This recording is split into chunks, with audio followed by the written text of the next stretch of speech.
এখন বাজে সকাল 7:20। বাসা থেকে ঘুমে থেকে উঠছি আরো আগে। আমার ডিউটি হচ্ছে 8টার দিকে। তো এখন 7:20 বাজে, যাচ্ছি অফিসের দিকে। সকালের আবহাওয়া ভালোই ঠান্ডা পড়ছে, তবে একটা প্লাস পয়েন্ট হচ্ছে রোদটা তাড়াতাড়ি উঠে যায়, যে এখন অলরেডি ভালোই রোদ আছে। আলহামদুলিল্লাহ।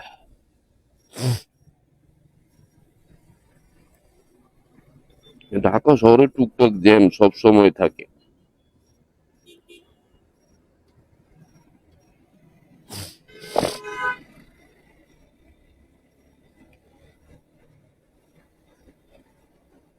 এখন যাব, আগে হোটেলে যাব, টঙ্গী থানার সামনে। টঙ্গী থানার সামনে থেকে নাস্তা নিয়ে পরে ডাইরেক্ট একেবারে অফিস। ভাই 26 না আমারে, আমি গরিব মানুষ।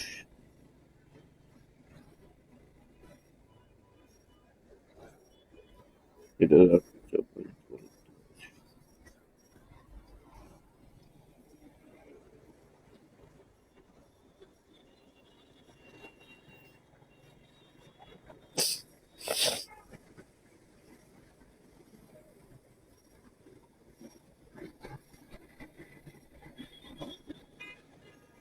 ওকে, যাই। সরকারি অ্যাম্বুলেন্স সামনে, অ্যাম্বুলেন্সের আশেপাশে না থাকাই ভালো। দেখা যাবো যে আমি অ্যাম্বুলেন্সের ভিতরে ঢুকে গেছি।